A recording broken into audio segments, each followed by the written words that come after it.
اعوذ باللہ من الشیطان اللعین الرجیم بسم اللہ الرحمن الرحیم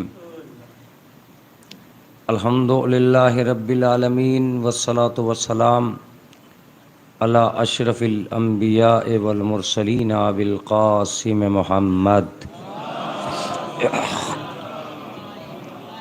والصلاة والسلام علی اہل بیتہ الطیبین الطاہرین اما بعد فقط قال اللہ تعالی فی القرآن الحمید بسم اللہ الرحمن الرحیم انا ہدیناہ السبیل اما شاکرا و اما کفورا۔ حضرات گرامی قدر، یہ سلطان کربلا اور ہدایت کے عنوان سے فاطمان کے عزاخانے سے آپ کی خدمت عالیہ میں عشرہ اپنے اختتام کو پہنچا۔ آج اس عزاداری کا یہ قانون رہا ہے کہ مومنین کو آزاد کر دیا جاتا ہے کہ جاؤ اور حسین کے سجے ہوئے گھر دیکھو، جاؤ اور یہ پتہ لگاؤ کہ فاطمہ کس کس گھر میں آئی۔ مومنین اپنے بچوں سمیت اپنے گھر سے نکل پڑتے اور امام حسین کے ان سجے ہوئے عزاخانوں کو دیکھتے ہیں جو عقیدت نے اپنے ہاتھوں سے سجائے ہوتے۔ جس عزاخانے میں بھی تم جاؤ گے ایک منظر دیکھو گے کہ اس عزاخانے کا آدمی انتظار میں ہوگا کہ عزادار آ رہے۔ ہر آدمی کے ہاتھوں میں نظر و نیاز کے کچھ چیزیں ہوں گی اور وہ رات کے 12، 1 بجے 2 بجے تک حسین کے گھروں کا چکر لگا رہا ہوگا۔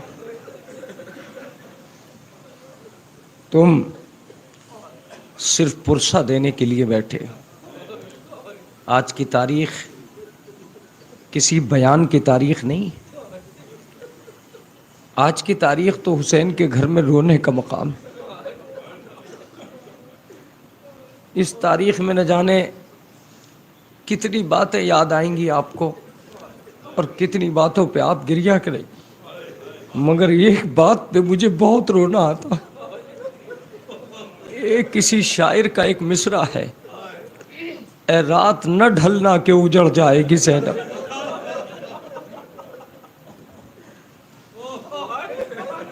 عزیزو، کسی بھی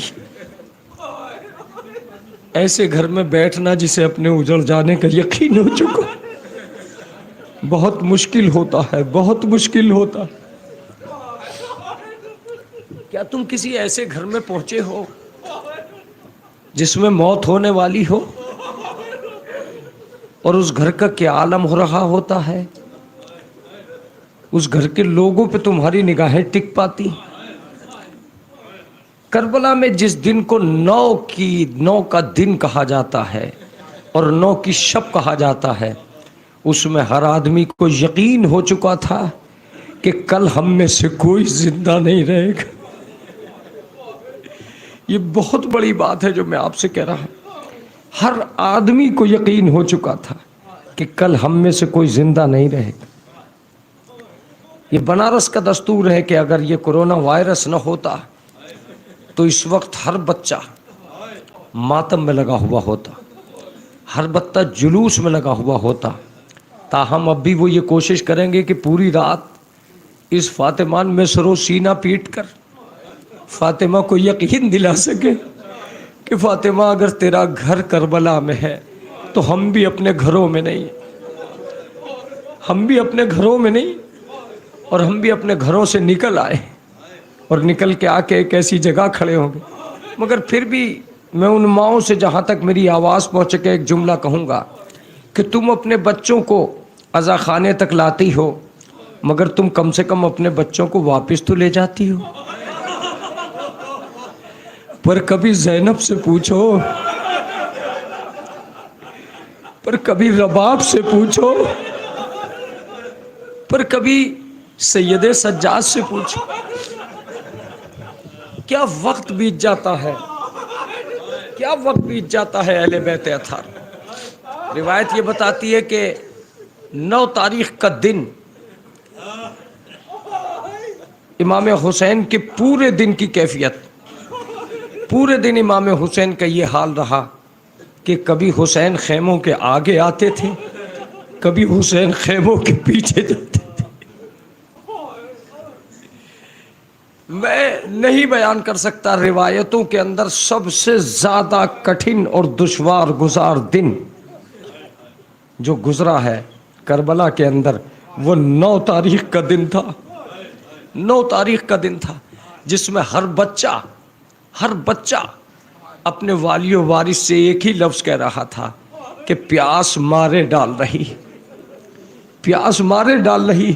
بچے جمع ہوتے تھے تو بے ہوش ہو جایا کرتے تھے، مائیں بچوں کی طرف دیکھ کے منہ پھیر لیا کرتی تھی، اس لیے کہ ماؤں کے پاس پانی نہیں تھا جو اپنے بچوں کو سکون دے سکے۔ حسرت و یاس کی تاریخ اس منظر میں آ چکی تھی، اس منظر میں آ چکی تھی جہاں سوائے مایوسی کے اور کچھ نہیں بچا تھا، سوائے مایوسی کے اور کچھ نہیں بچا تھا۔ ایک ماں اپنے بچے کے شیر کا انتظام نہ کر سکے۔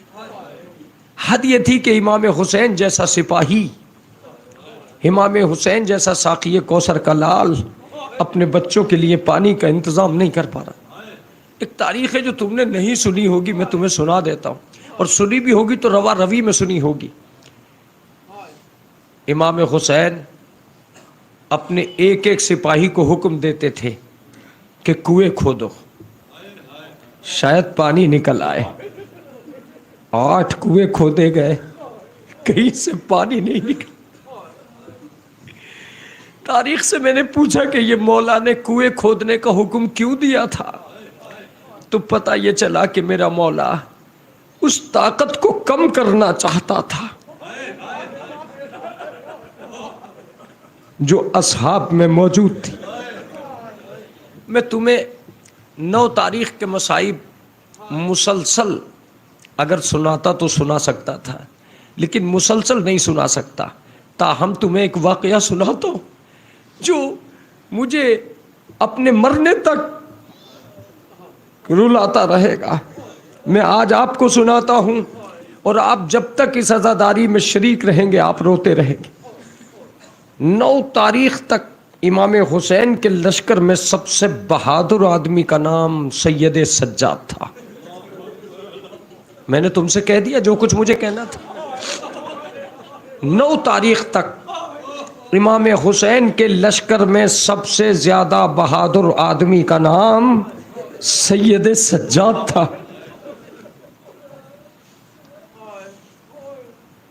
9 تاریخ کی صبح کو لشکر آیا اور امام حسین سے کہا، عمر سعد کا قاصد آیا اور کہا کہ فیصلہ کن بات کیجئے، اب زیادہ ادھر ادھر نہیں ہو سکتا، اب فیصلہ کن بات ہونی چاہیے۔ امام حسین نے کہا میں پہلے ہی دن کہہ چکا ہوں کہ مجھے بیعت گوارا نہیں ہے، جو میں نے کہہ دیا ہے کہہ دیا ہے۔ میرے کسی بھی بچے سے تم یہ لفظ نہیں کہلوا سکتے کہ بیعت گوارا ہے۔ شمر کہتا ہے کہ مجھے اجازت دی جائے کہ میں عباس اور اس کے بھائیوں سے بات کرنا چاہتا ہوں۔ جناب عباس اور اس کے بھائیوں سے بات کرنے کے لیے اس نے الگ بلایا۔ اس نے کہا کہ میں تمہیں امان نامہ دیتا ہوں، تم حسین کا ساتھ چھوڑ دو۔ جناب عباس کہتے ہیں کہ اگر مجھے تجھ سے بات کرنے کے لیے آقا نے نہ بھیجا ہوتا تو تیرا سر تن سے جدا ہو جاتا۔ تو یہ کہہ رہا ہے کہ میں حسین کا ساتھ چھوڑ دوں؟ تجھے معلوم ہے کہ میری ماں نے کیسے کیسے بھیجا تھا مجھے کربلا کا، کیسے بھیجا تھا؟ کا سن، ایک ہاتھ میرا رسول کی قبر پہ تھا، ایک ہاتھ میرا ماں کے سر پہ تھا۔ تب میں نے قسم کھائی تھی کہ مادر گرامی نے مجھ سے کہا تھا کہ عباس کبھی حسین کا ساتھ نہ چھوڑ۔